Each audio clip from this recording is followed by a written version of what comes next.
So we're going to start something a little bit new, and one of his new projects. So I want to say hello to Connor.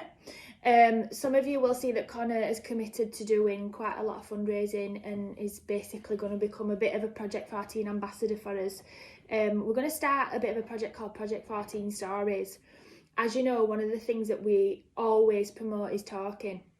So this is going to be his first story, and we're going to basically share with you the conversations that we have with people running Project 14 all the time. So all across our community, we have so many conversations with different people about different things about the mental health and well-being. So this is his first one. So I'm just going to say to you, Connor, who are you, other than being called Connor? And what's your story like? Why have you... So basically, I'll talk to Cameron, I'll talk to you as well. Basically, if you're from Village, you'll know who I am. If you're not from Village, I'm Connor, 26-year-old ground worker by trade. And I've come with my own story. Also, I'll just get in there, Barnsley to Broad Peak on Instagram. I'm that guy as well. So, my story is... like mental health, I always knew about it, were never really massively into it or understood it until it happened to me. So I woke up one Monday morning on my way to work, couldn't get out of bed. It were winter, which never helps. No. Couldn't get out of bed, come downstairs, and then I'm kind of just staring at wall, lost in my own mind. Started having a breakdown, couldn't deal with it, emotion just come over me. Next thing I know, my grandma heard me, shouted down, said, "Are you alright?" And I'm come forward, and I please lads, honestly, you look at me, I'm coming out with it. Anybody can come out with this. My grandma put her arms around me while I cried into her chest, and she told me everything's going to be all right. At that point in time, you feel low, you feel that big, but grandma's words are best, everything is all right. Yeah. But it don't come overnight. So my story, to sum it up, it was stress related, a lot of work, and then a lot of things which I put to the back of my mind, and it all just overcome me. And then next thing I know, like I say, I broke down, I'm crying, I'll tell anybody this, there's no stigma, there's no shame in this. And I had my grandma rubbing my head, telling me that everything's going to be all right. At that time, you can't even see to afternoon, let alone to next day or next week. But bit by bit, step by step, that's how we get past it, that's how I've come past it. And now, we mentioning being an ambassador, I really want to come on because I really want to help people. People who know me, you probably know I've been in your inbox if you're upset.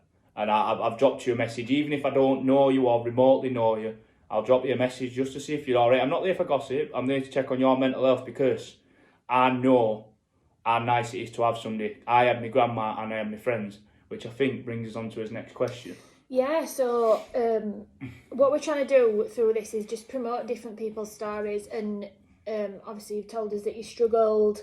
So I suppose next question that we're going to be asking lots of people is, what's helped you get through your period of mental ill health? This is where I'm smiling saying it because obviously I've been in a rough place and I'm back now. I'm back to my sen.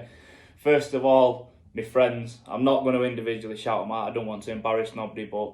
Yeah. My friends, like even people who I consider as acquaintances, have become very, very good friends through it all. So that's my first help. That was my initial, are you alright? Checking on me.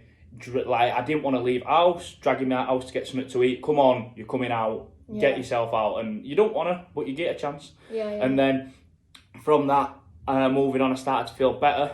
And I looked at myself and I was in bad shape, and that really affected me. So I was heaviest in my life. I felt shit. Was that just from not being active because you just felt just from getting in a rut. Yeah. Just getting it. One thing you have, next thing you think you've had a bad day, and you look 6 months down the line. Yeah. And this is a problem. This is a problem. This is a problem. So then I ended up in a rut. Fitness, a nice way I want to talk to everybody, because fitness and mental health, what I've noticed from my own personal experience and from listening to a lot of people, comes in correlation. Yeah. More fitness you do, better you feel. You find yourself with no fitness, not doing nothing, you're sat in a rut, and that is one of the 100%. Biggest. I think we've always like promoted that as Project 14, even if it is just building yourself up. 15-minute walk. Definitely. You know, after work, 15-minute walk. Before you know it, you're walking for an hour and a half. That's exactly it. Yeah, 100%. And any ability, any issues, whatever, like you can literally Like Beth just said, you can do Yeah. 15 minutes, you can do 5 minutes. I tell you what, just get out in nature. Yeah. That's what I've found. That's where this mission's come from. Like my mountain climbing dream. What mission? Mountain climbing dream. What mission? So Barnsley to Broad Peak. I found myself in terrible state, and I want to go and climb Broad Peak Mountain, which is in Pakistan. It's the 9th biggest mountain in the world, and I've set this as my mission.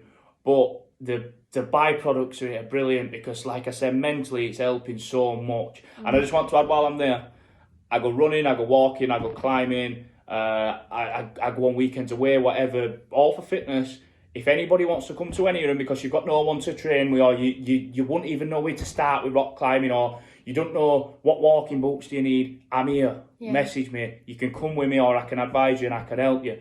So this mission, I'm going to Broad Peak, but in between this, I am going to be fundraising, and I want everything's going to Project 14. So I'm going to be travelling around the world, climbing different mountains, and I'm doing it to prove that anything's possible. Like I could not jog probably quarter a mile. I was in a right mess, and now I've been walking 25 miles and stuff, and then I go out running twice a week and things, and it just proves step by step. Yeah.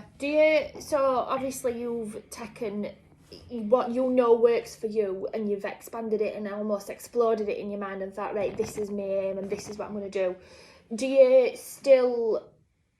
obviously this is becoming your obsession because it's what works for you. Yeah. Do you still have a social life? Do you still go out? I still go out. Like I go out when I can. I cut down not drinking, but I go out and I'll just have a Coke. I'll have a soda water or something. I still get out and see everybody because social interaction is key. Social interaction, again, that helped me an awful lot, just meeting people. But off the backside of this as well, like tomorrow I'm doing a social walk. I'll post all details in here. Anybody welcome. It's just getting out, meeting, because you'll meet new people, you'll meet new friends, you'll meet like-minded people, and all of a sudden you've come from where I were, just feeling shit all the time, to you've met a new friend here who likes walking, who said, do you want to do something Saturday, and you're going to see them, and then you're going to see your old friends on Friday, and then through week you've got a midweek social walk, and all of a sudden you're out, you're active, you're happy because you're losing weight, you're meeting new people, you're meeting new friends, and then all this anxiety and depression, I can't guarantee it's all going to go away, but there's a lot more people on board to help you. It alleviates it, doesn't it? Exactly. Yeah, it does. There's a lot more people out there to help you than what you think. Yeah, and I think that, we just want to say thank you. Connor just reached out to us and said, I know what Project 14 is, can I help you? And absolutely. I suppose this is me just rounding it off and just saying that this is kind of step one of us really expanding what we're going to be doing with Project 14. As you know, we run it outside of as work, as full-time work, but we are 100% committed to driving this forward and expanding it and making it bigger. We help Connor and other people across the community who've reached out, because we've always tried as best to not be outspoken and political with Project 14, but we've kind of come beyond that now. We need to look after each other, and we need to look after our sons, and that's what we're committed to do this year. We've got really big ambitions for Dern and for Barnsley. So thank you, Connor, for sharing your story and your next steps, really, your challenge.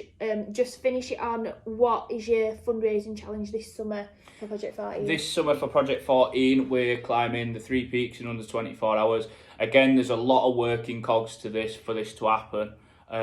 So everything, we're going to be updating profile, everything will be on there.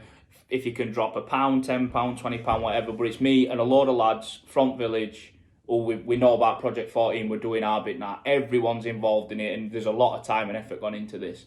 So please, if you can spare all, because you've seen what Beth's done, and then with me coming on board, I'm going to try and help this as well. So anything you can spare, we can't thank you enough. Yeah. And finally, I just want to add in again that my inbox is always open. Today, I'd not seen a guy in probably 10 years, not spoke to him in, again, 10 years. I seen that he'd been to Andy's Man Club and put it on Facebook, so I just tagged in with him to see, hey, mate, are you alright? And the next thing we know, we went for a breakfast this morning and a coffee, caught up with him, had a chat, and he just got a lot of things, he had a lot of things to say, and it was nice for me to listen, and then he texted me after saying, I feel so much better for that. If anybody else is in that predicament, just drop me a message. Yeah. Thank you, Connor.